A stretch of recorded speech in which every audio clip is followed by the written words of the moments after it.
Height కేవలం ప్యూబర్టీలోనే పెరుగుతుంది. 16-17 తర్వాత పెరగడం ఇంపాసిబుల్ అని మీరు ప్రతి ఒక్క నోట్ నుంచి వినుంటారు. కానీ మీరు మీ హైట్ ని పెంచుకోవచ్చు అని నేను మీతో అంటే, అది కూడా ఇంట్లో కూర్చొని. వినడానికి షాకింగ్ ఉండొచ్చు, నమ్మకం కుదరకపోవచ్చు, కానీ కొన్ని సంవత్సరాల ముందు ఇలాంటి ఒక స్టోరీ జరిగింది. అదేంటంటే, ఒక టైంలో కొరియాలో వార్ జరిగింది. South Korea, north Korea divide అయిపోయాయి. ఆ సమయంలో అరౌండ్ 1950 నాటి విషయం ఇది. అప్పుడు సౌత్ కొరియా ప్రజల హైట్ ఒక్కసారిగా తగ్గిపోవడం మొదలైంది. అండ్ కొన్ని సంవత్సరాల తర్వాత ఎప్పుడైతే యుద్ధం పూర్తయిందో అప్పుడు ఈ సౌత్ కొరియాలో ఉండే వాళ్ళ హైట్ మళ్ళీ పెరగడం స్టార్ట్ అయింది. అందరూ చూసి షాక్ అయ్యారు. అండ్ సైంటిస్ట్ ఈ కొరియా పబ్లిక్ పైన చాలా రీసెర్చ్ చేశారు. అండ్ ఈ రీసెర్చ్ లో వాళ్ళకి ఎలాంటి ఫ్యాక్ట్స్ తెలిసాయంటే, వాటి హెల్ప్ తో ఏ మనిషి అయినా తన హైట్ ని చాలా సులభంగా ఇంక్రీజ్ చేసుకోవచ్చు.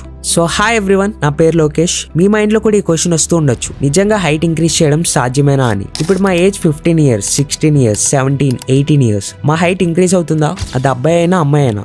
ఎస్, హైట్ ఇంక్రీజ్ చేయడం నిజంగా పాసిబుల్ అవుతుంది. అండ్ ఇది సైంటిఫికల్లీ ప్రూవ్ అయింది. చాలా మంది మీతో చెప్పే ఉంటారు, మీ పేరెంట్స్ హైట్ ఎక్కువ ఉంటే మీ హైట్ కూడా ఎక్కువ అవుతుంది అని. అలానే జరుగుతుంది, కానీ అన్ని కేసెస్ లో అలా కాదు. ఎందుకంటే చాలా కేసెస్ లో ఇలా కూడా చూడడం జరిగింది. వాటిలో వాళ్ళ పేరెంట్స్ యొక్క హైట్ చాలా తక్కువ, కానీ వాళ్ళ పిల్లలు ఎవరైతే ఉన్నారో వాళ్ళు చాలా ఎక్కువ హైట్ పెరుగుతూ ఉంటారు. సో హైట్ ఇంక్రీజ్ చేయడం పాసిబులే, కానీ అది ఎలా పాసిబుల్? ఇది మీకు తెలియాలంటే ఆ సౌత్ కొరియాలో జరిగిన కథ ఏంటో మీకు తెలియాలి. బేసిక్ గా సౌత్ కొరియాలో ఏం జరిగిందంటే, ఆ సమయంలో అక్కడ ఒక వార్ జరుగుతుంది. సో ఆ వార్ వల్ల ఎకనామిక్ సిచ్యువేషన్ ఏదైతే ఉందో, అంటే కొరియా యొక్క ఆర్థిక పరిస్థితి చాలా నాశనం అయిపోయింది. అది ఎంతలా అంటే, అక్కడి ప్రజల దగ్గర తినడానికి తిండి కూడా ఉండేది కాదు. సో వాళ్ళు రోజుకు ఒకసారి మాత్రమే తినేవాళ్ళు, అది కూడా కేవలం రైస్ తినేవాళ్ళు. వాళ్ళ దగ్గర ఇది తప్ప తినడానికి ఇంకేం లేవు. ఒకసారి తింటున్నారు అండ్ పదే ఏం తింటున్నారు? అన్నమే తింటున్నారు. సో అన్నం తినడం వల్ల ఏం జరిగిందంటే, వాళ్ళ హైట్ తగ్గిపోవడం స్టార్ట్ అయింది. కానీ కొన్ని సంవత్సరాల తర్వాత ఎప్పుడైతే వార్ పూర్తయిందో, అప్పుడు కొరియా ప్రజల యొక్క ఆర్థిక పరిస్థితి,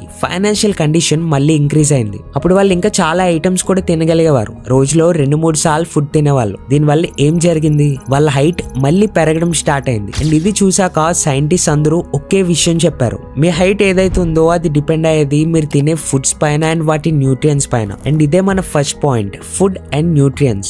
ఈ స్టడీ వల్ల తెలిసింది ఏంటంటే, ఒకవేళ మీరు సరైన ఫుడ్ తింటే మీ హైట్ తప్పకుండా ఇంక్రీజ్ అవుతుంది. ఒకవేళ మీరు చెత్త ఫుడ్ తింటే, లైక్ ఫాస్ట్ ఫుడ్, మీ హైట్ తగ్గిపోతుంది. ఓకే, ఇప్పుడు మీరు ఆలోచిస్తూ ఉండొచ్చు, బ్రో అసలు ఎలా హైట్ పెరుగుతుంది అని. దీని ఆన్సర్ మీకు తెలియాలి అంటే, హైట్ పెరగడం వెనుకున్న సైన్స్ ని మీరు అర్థం చేసుకోవాలి. టెన్షన్ పడకండి, మనం ఇక్కడ డీప్ గా వెళ్ళాం. సైన్స్ ని మీకు అర్థమయ్యేలా చెప్తా. చూడండి, ఎప్పుడైతే మీ బోన్ లెంత్ ఇంక్రీజ్ అవుతుందో మీ హైట్ ఇంక్రీజ్ అవుతుంది. ఓకే, సో ఇప్పుడు ఈ బోన్ లెంత్ ఎలా ఇంక్రీజ్ అవుతుంది అని మీరు అడగొచ్చు. మీ బోన్ యొక్క లెంత్ ఎలా ఇంక్రీజ్ అవుతుందంటే, మీ బోన్స్ మధ్యలో ఒక ప్లేట్ ఉంటుంది అండ్ దానివల్ల మీ బోన్ యొక్క హైట్ ఇంక్రీజ్ అవుతుంది. సో ఇప్పుడు మన బాడీ ఈ హైట్ ని ఎలా కంట్రోల్ చేస్తుంది అని మీకు డౌట్ రావచ్చు. ఎలా అంటే, మీ బాడీ అంటే మీ బ్రెయిన్ లో ఒక గ్లాండ్ ఉంటుంది, దాని పేరు పిట్యూటరీ గ్లాండ్. ఈ పిట్యూటరీ గ్లాండ్ ఉంటుంది కదా, ఇది కొన్ని హార్మోన్స్ ని సెక్రేట్ చేస్తుంది. అండ్ ఆ హార్మోన్స్ ని మనం హ్యూమన్ గ్రోత్ హార్మోన్స్ అంటాం. అండ్ ఆ గ్రోత్ హార్మోన్ వల్లే మీ బోన్ యొక్క లెంత్ పెరుగుతుంది అండ్ మీ హైట్ ఇంక్రీజ్ అవుతుంది. అంటే ఒకవేళ నేను నా పిట్యూటరీ గ్లాండ్ ని కంట్రోల్ చేయగలిగితే నా హైట్ ని ఇంక్రీజ్ చేసుకోగలనా?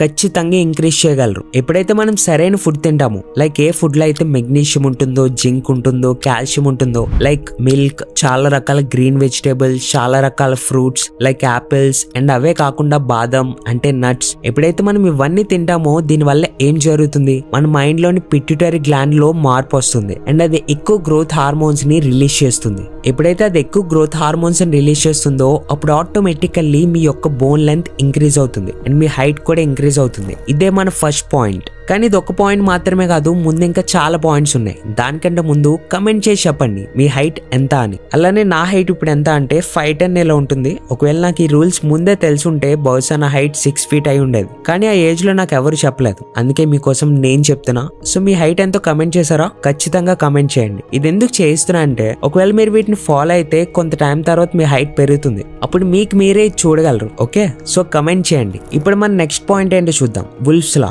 దీన్ని ఒక స్టోరీ హెల్ప్ తో అర్థం చేసుకుందాం. ఇద్దరు స్టూడెంట్స్ ఉన్నారు. ఇప్పుడు అందులో ఒక స్టూడెంట్ తన క్లాస్ లో ఉన్న మిగతా వాళ్ళకంటే కొంచెం తక్కువ హైట్ ఉండేవాడు. తనకి ఎప్పుడు అనిపిస్తూ ఉండేది నా హైట్ చాలా తక్కువ అని. తను అందరూ ఆట పట్టించేవాళ్ళు పొట్టి పొట్టి అంటూ. అప్పుడు అతను ఒక రూల్ ని ఫాలో అవడం స్టార్ట్ చేశాడు. అదేం రూల్ అంటే, ఆసనాలు చేయడం స్టార్ట్ చేశాడు. కొన్ని యోగాసనాలు స్టార్ట్ చేశాడు. వీటి హెల్ప్ తో కొన్ని నెలల్లోనే తన హైట్ మళ్ళీ ఇంక్రీజ్ అవడం స్టార్ట్ అయింది అండ్ తన హైట్ స్కూల్లో ఉన్న మిగతా వాళ్ళతో ఈక్వల్ అయింది. సో ఇక్కడ ఆ అబ్బాయి ఏదైతే రూల్ ఫాలో అయ్యాడో దాని పేరే వుల్ఫ్స్ లా. వుల్ఫ్స్ లా ఏం చెప్తుంది? ఏంటి? జాగ్రత్తగా వినండి. వుల్ఫ్స్ లో ఏం చెప్తుందంటే మీ బోన్ ఏదైతే ఉందో, మీ మజిల్స్ ఏవైతే ఉన్నాయో వాటిని ఎంత స్ట్రెచ్ చేస్తారో వాటికి అంతే ఎక్కువ గ్రోత్ ఉంటుంది. అంటే మీరు జిమ్ లో చూసి ఉంటారు, వాళ్ళు ఏం చేస్తారు, వాళ్ళ మజిల్స్ ని స్ట్రెచ్ చేస్తారు. దాని వల్ల వాళ్ళ మజిల్స్ ఏమవుతాయి, గ్రో అవుతాయి. సిమిలర్లీ మీరు మీ బోన్ యొక్క లెంత్ ని కూడా ఇంక్రీజ్ చేయగలరు బై స్ట్రెచింగ్.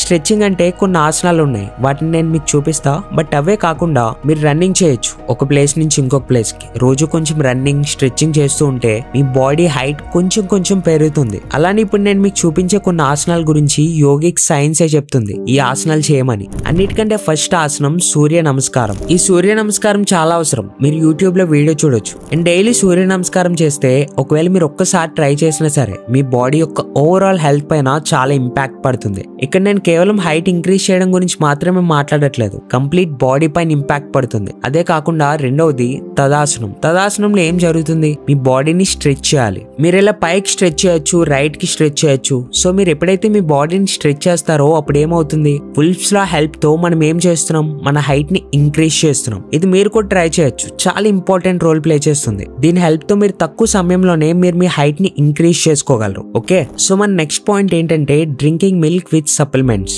ఫ్రెండ్స్ మీరే చెప్పండి. ఆబ్వియస్లీ నేను ఆ సప్లిమెంట్స్ పేర్లు అయితే చెప్పలేను. సో మీరు నాకు చెప్పండి, మీలో ఎంతమంది చిన్నప్పటి నుంచి పాలల్లో ఏదో ఒకటి కలుపుకొని తాగుతున్నారు, ఏదో ఒక సప్లిమెంట్ తాగుతున్నారు, ఏదో ఒక చాక్లెట్ టైప్ సబ్స్టెన్స్ ని మనం మిల్క్ లో కలుపుతాం. ఇక్కడ నేను వాటి నేమ్స్ తీసుకోలేను, చాలా రకాలు ఉంటాయి కదా, మనం వాటిని వేస్తాం. అండ్ ఆ ప్రొడక్ట్స్ ఏవైతే ఉన్నాయో వాటిని ఎలా మార్కెటింగ్ చేస్తారంటే ఇవి తాగితే హైట్ పెరుగుతుంది, స్ట్రెంగ్త్ పెరుగుతుంది అని చెప్తారు. బహుశా మీరు కూడా ఈ బ్రాండ్స్ ని యూజ్ చేస్తూ ఉండొచ్చు. మీరు ఏ బ్రాండ్స్ ని యూజ్ చేస్తున్నారో ఒకసారి కమెంట్స్ లో చెప్పండి. దానివల్ల మిగతా వాళ్ళకు కూడా ఐడియా వస్తుంది, ఎవరైతే అర్థం చేసుకోలేకపోతున్నారో. ఓకే, సో ఇప్పుడు మీరు ఈ సప్లిమెంట్స్ అయితే చిన్నప్పటి నుంచి పాలలో కలుపుకొని తాగుతున్నారు. వీటి వల్ల ఏమవుతుందో తెలుసా, వీటి వల్ల మీ హైట్ రెడ్యూస్ అయిపోతుంది, ఇంక్రీజ్ అవ్వదు, రెడ్యూస్ అవుతుంది. అండ్ ఇది నేను చెప్పట్లేదు, ఇది సైన్స్ చెప్తుంది. సైన్స్ ఏం చెప్తుంది, ఎన్నైతే సప్లిమెంట్స్ ఉన్నాయో వాటిలో కేవలం ఒకటే ఉంది, అదే షుగర్. అండ్ ఎంతైతే మీ బాడీలోకి షుగర్ వెళ్తుందో అంతే తక్కువ మీ బ్రెయిన్ నుంచి, పిట్యూటరీ గ్లాండ్ నుంచి మీ గ్రోత్ హార్మోన్స్ రిలీజ్ అవుతాయి. అంటే మీరు ఎంత షుగర్ తింటారో, మీరు ఎంతైతే సప్లిమెంట్స్ తీసుకుంటారో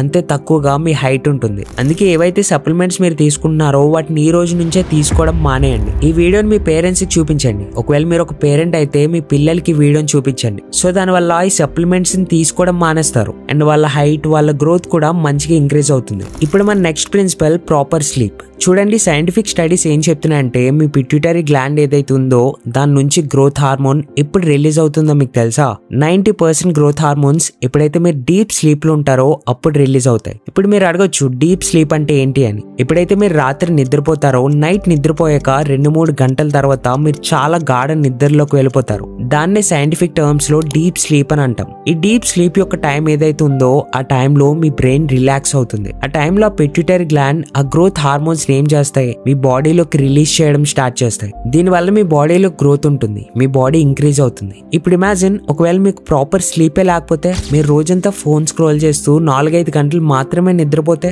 ఒకవేళ మీరు సరిగ్గా నిద్రపోకపోతే మీ హార్మోన్స్ ని రిలీజ్ చేయడానికి పిట్యూటరీ గ్లాండ్ కి టైమే దొరకదు. అండ్ ఒకవేళ హార్మోన్స్ ని రిలీజ్ చేయడానికి టైమే దొరకకపోతే అప్పుడు ఏం జరుగుతుంది, మీ హైట్ పెరగదు. అందుకే ప్రాపర్ స్లీప్ చాలా ఇంపార్టెంట్. ఇప్పుడు మనం మన లాస్ట్ స్టెప్ ఏంటి చూద్దాం, యాక్యుప్రెషర్ పాయింట్స్. ఇది చాలా ఇంపార్టెంట్. అండ్ ఈ పాయింట్స్ ఏవైతే ఉన్నాయో ఇవి కొన్ని వేదిక్ బుక్స్ నుంచి నేను మీకోసం తీసుకొని వచ్చా. చాలా వేదాలు ఉంటాయి కదా, వాటి నుంచి ఈ పాయింట్స్ ని తీసుకొని వచ్చా. ఎందుకంటే వేదిక్ సైన్స్ చెప్తుంది మన బాడీలో కొన్ని ఎలాంటి పోర్షన్స్ ఉన్నాయంటే వాటిని యాక్యుప్రెషర్ పాయింట్స్ అని అంటాం. లైక్ మన చేయి వేలు దగ్గర యాక్యుప్రెషర్ పాయింట్స్ ఉంటాయి. సిమిలర్లీ మన కాళ్ళ వేలు కూడా ఒక రకమైన యాక్యుప్రెషర్ పాయింట్స్. ఇంకా చాలా పాయింట్స్ ఉంటాయి, బ్రెయిన్ ఉంటుంది. సో వేదిక్ సైన్స్ చెప్తుంది వీటిని మీరు ప్రెస్ చేయడం ద్వారా మీ ఓవరాల్ బ్లడ్ సర్క్యులేషన్ పెరుగుతుంది. ఎప్పుడైతే మీ బాడీ యొక్క ఓవరాల్ బ్లడ్ సర్క్యులేషన్ పెరుగుతుందో అప్పుడు మీ బ్రెయిన్ లోకి ఆక్సిజన్ ఎక్కువ వెళ్తుంది. అండ్ మీ బ్రెయిన్ కి ఆక్సిజన్ ఎక్కువగా వెళ్తే పిట్యూటరీ గ్లాండ్ ఏదైతే ఉందో అది ఎక్కువ గ్రోత్ హార్మోన్ ని రిలీజ్ చేస్తుంది. మీరు చూసి ఉంటారు, చాలా మంది కొన్ని మెషిన్స్ తీసుకొస్తారు, అవి యాక్యుప్రెషర్ పాయింట్స్ ని టార్గెట్ చేస్తాయి, అవునా కదా. సో ఆ యాక్యుప్రెషర్ పాయింట్స్ పై రన్ అయితే ఆ హార్మోన్స్ ఎంత వీలైతే అంత రిలీజ్ అవుతాయి. ఇప్పుడు ఈ 5 పాయింట్స్ ని మీరు ఫాలో అయ్యి మీ హైట్ ని చాలా సులభంగా ఇంట్లో కూర్చొని ఇంక్రీజ్ చేసుకోగలరు. ఇప్పుడు నేను మీకు ఒక లాస్ట్ విషయం చెప్తా, జాగ్రత్తగా వినండి. ఒకవేళ మీరు నిజంగా మీ హైట్ ఇంక్రీజ్ చేసుకోవాలనుకుంటే జస్ట్ ఈ వీడియో చూడడం వల్ల ఏం మారదు. ఈ పాయింట్స్ అన్నిటిని అప్లై చేయాల్సి ఉంటుంది. ఈ వీడియో యొక్క మెయిన్ పాయింట్ ఏంటంటే మీరు మీ ఫుడ్ ని సరి చేసుకోండి. మీరు పాలల్లో ఏ సప్లిమెంట్స్ అయితే కలుపుతున్నారో వాటిని మానేయండి. వీటి వల్ల మీ గ్రోత్ హార్మోన్స్ పైన చాలా ఇంపాక్ట్ పడుతుంది. అండ్ మీరు చూసుంటారు కదా, పేరెంట్స్ హైట్ ఎక్కువ ఉన్నా కూడా వాళ్ళు కొంచెం తక్కువ హైట్ ఉంటారు. దానికి రీజన్ ఇదే, ఎందుకంటే ఈ జనరేషన్ లో చాలా చెత్త ఫుడ్ తింటున్నారు. సో ప్లీజ్ మీరు మంచి ఫుడ్ తినండి. ఈ ఎక్సర్సైజ్ ని డైలీ చేయండి. ఒకవేళ చేస్తే అప్పుడు చాలా తక్కువ టైంలోనే మీ హైట్ ఇంక్రీజ్ అవ్వడం మీరు గ్యారంటీగా చూస్తారు. సో ఐ హోప్ ఈ వీడియో మీకు హెల్ప్ అయింది అనుకుంటున్నా. ఒకవేళ మన ఛానల్ ఇంకా సబ్స్క్రైబ్ చేయకపోతే సబ్స్క్రైబ్ చేయండి. లేదంటే ఇలాంటి వాల్యుబుల్ కంటెంట్ మీ ఫీడ్ లో మళ్ళీ ఎప్పటికీ కనిపించకపోవచ్చు. So please subscribe. అలానే వీడియోని ఒక ఫ్రెండ్ కి తప్పకుండా షేర్ చేయండి. సో దట్ తనకు కూడా హెల్ప్ అవుతుంది అండ్ తను కూడా తన హైట్ ని ఇంక్రీజ్ చేసుకోగలరు. So thank you so much for watching.